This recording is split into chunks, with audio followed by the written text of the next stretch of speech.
All right, let's get into it. We're going to look at a pretty wild theory that dates all the way back to 1992, but some people are saying it's playing out like right now. It's a lot to take in, and it's definitely been making the rounds again. So let's break down what's being called the Bill Cooper blueprint. So you got to picture this. It's 1992. And this guy, Bill Cooper, who says he's a former intelligence insider, comes out with this absolutely chilling warning.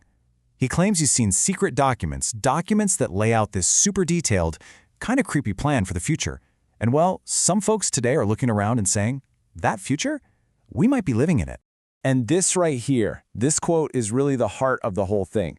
The idea that these massive, world-changing events, they're not random. According to Cooper, they're actually following a script, like a play, a blueprint that's designed to push all of us in a very specific direction. And get this, he claimed that script was none other than the Book of Revelation. Okay, so that naturally leads to the big questions, right? The questions we're going to try and unpack here. What was this warning, really? And why, after all these decades, is it suddenly popping up everywhere? Let's dig into what the source material has to say. All right, first up, let's get into the absolute cornerstone of Cooper's whole theory. It's this prediction he made about a manufactured global crisis. One he said was specifically designed to change the world as we know it, forever. So here's the claim. Cooper said the plan was to create a war, a conflict so unbelievably awful, he literally called it a modern battle of Armageddon, that it would just traumatize everyone on the planet. The point wasn't for one country to win. No, the real goal was to make everyone, everywhere, so desperate that they would get down on their knees and just beg for peace, no matter the cost. So after all that chaos, what's the solution that gets put on the table? Well, according to this theory, the sales pitch would be pretty simple. As long as we have different countries, we're going to have wars. It's just inevitable. So the only real way to get lasting peace is to get rid of national sovereignty altogether and bring everyone under one single global government. Okay, but who is they? Who's supposedly pulling all these strings? Let's jump into our next section and see exactly who Cooper was talking about and what this script of theirs is all about. Now, this is where Cooper gets really specific, and it's an important point. He was adamant that this isn't about one particular race or religion or country. He went out of his way to say, hey, it's not these groups that people usually blame. Instead, he claimed it was this secret society of elites, something he called the ancient mystery schools. Basically, a hidden network with members from all over the world from all different backgrounds. And here's the part of the theory that's presented as this brilliant psychological trick. Why use the Book of Revelation as the script? Well, Cooper's claim was that it's the perfect tool to sideline a massive part of the population. Think about it. If you're a believer and you see events happening just like it says in your holy book, are you going to fight it, or are you going to think it's God's will? It basically neutralizes your opposition. I mean, how do you fight something that looks like divine prophecy unfolding before your very eyes? So you might be thinking, okay, that's a huge plan. How could anyone even begin to pull that off? Well, that brings us to the next part, which gets into the two main tools of control that Cooper laid out. According to Cooper, it all comes down to two things. First, you control what people see and hear by consolidating the media.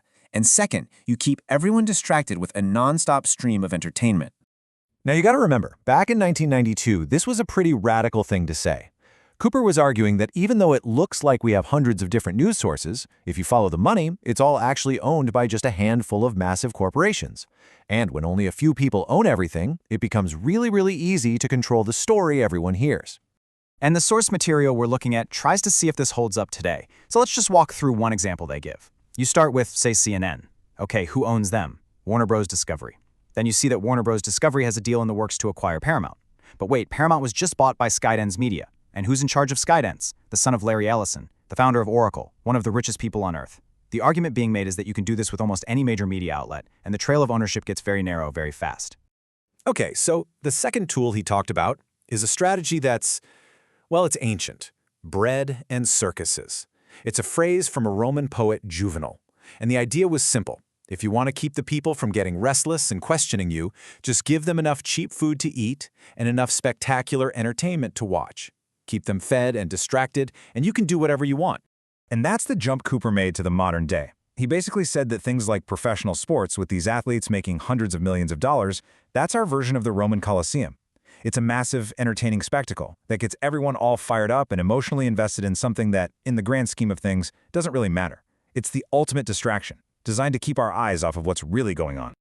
Okay, so where is all of this supposed to be heading? This next part covers what Cooper claimed was the ultimate endgame for this secret group, and honestly, it might be the most out there part of the whole theory. So back in '92, Cooper said the real prize wasn't just world control. It was way bigger. It was achieving a kind of godlike status through technology. Literally, physical immortality. I mean, back then that sounded like something straight out of a sci-fi movie, right? But now look at the stuff that's actually happening. You've got Neuralink putting computer chips in human brains. You have top-tier universities like Harvard and MIT seriously researching how to reverse aging. You've got the heads of AI companies openly talking about merging human intelligence with machines. Whether you believe the theory or not, you have to admit, the future he was talking about is now being actively developed in labs all over the world.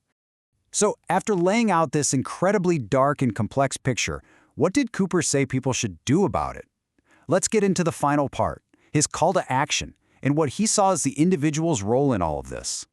And this is maybe the most important takeaway. Cooper's message wasn't, hey, believe everything I'm telling you. In fact, it was the exact opposite. He basically said, don't believe me, don't believe anyone. His whole point was that you have to become your own researcher. You have to go out and find the proof with your own two hands before you believe anything.